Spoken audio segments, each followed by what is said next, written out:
Pre menopause के बारे में बातें कर रहे थे हम लास्ट वीडियो में। प्री मेनोपॉज में होता क्या एक्चुअली 44-45 की एज में हमें, इससे अबव में हमें फील होने लग जाता है लाइक बॉडी में हॉट फ्लैशेस आने शुरू हो जाते हैं, स्वेट होना शुरू हो जाती है। रात को सोते हैं तो सोते सोते स्वेटिंग शुरू हो जाती है और नींद खुल जाती है। इनमें वेट गेन होने शुरू हो जाते हैं, कंसंट्रेशन लेवल डाउन हो जाता है, मूड स्विंग्स होने लग जाते हैं, मेमोरी लॉस भी हो जाता है कई बार।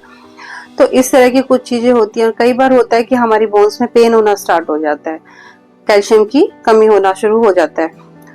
तो होता क्यों है ये? क्योंकि बॉडी में जो है ना एस्ट्रोजन लेवल होता है वो ड्रॉप डाउन होता है। एक तो एस्ट्रोजन लेवल जो है टेम्परेचर को कंट्रोल करता है, रेगुलेट करता है। अब टेम्परेचर कंट्रोल नहीं होगा तो ये ब्रेन में एक सिग्नल देने लग जाता है, जिसकी वजह से मूड स्विंग्स होना, cognitive issues like memory loss होना, ये सब आना शुरू हो जाता है। हॉट फ्लैशेस भी इसी रीजन से होता है।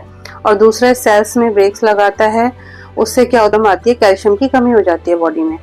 तो और डाइजेशन इश्यूज शुरू हो जाते हैं, तो उससे वेट गेन स्टार्ट हो जाता है, प्रोटीन कम हो जाता है, मसल्स लॉस होने लग जाता है। तो इस तरह के कुछ सिम्टम्स हमें नजर आते हैं।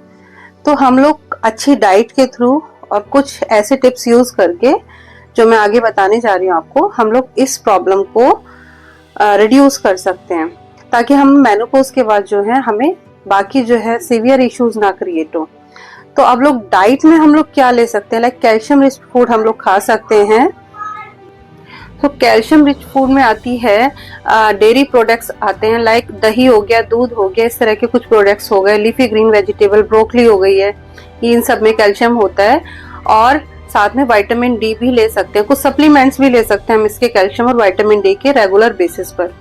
इसके अलावा हम ले सकते हैं सप्लीमेंट्स के साथ साथ प्रोटीन में, लीन प्रोटीन में हम लोग ले सकते हैं, फिश ले सकते हैं, चिकन ले सकते हैं, वेज में हम लोग ओल्ड ग्रेन ले सकते हैं और सीड्स खा सकते हैं, नट्स खा सकते हैं।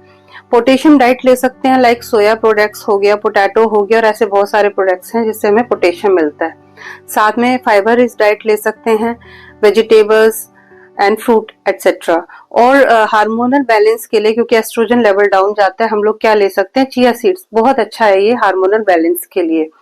2 स्पून इन अ डे, पानी में भिगो के लेना पड़ता है इसको। और साथ में हम लोग जो है कुछ ऐसे फूड हैं जिसे हम अवॉइड कर सकते हैं, लाइक हमें अल्कोहल नहीं लेना चाहिए इसमें, उसको कम कर देना चाहिए, चाय कॉफी कम कर देनी चाहिए, पानी ज्यादा पीना चाहिए। और प्रोसेस्ड फूड जो होता है और शुगर का जो होता है, व्हाइट शुगर जो होती है वो कम कर देना चाहिए। व्हाइट जितने भी होते हैं उनको हम कम कर देना चाहिए, मैदा होती है, ये सब चीजें कम खानी चाहिए। और साथ में लाइट एक्सरसाइज हमें करनी चाहिए, लाइक योगा हमें करनी चाहिए और मेडिटेशन हमें करना चाहिए, जो ब्रेन में प्रॉब्लम्स होती है उसको काम डाउन रखता है। और हॉट फ्लैशेस के टाइम पे क्या करना चाहिए, लाइक रूम में एसी फैन ऑन करके बैठें, और साथ में कॉटन क्लोथ्स वगैरह हम लोग पहन सकते हैं इसके लिए।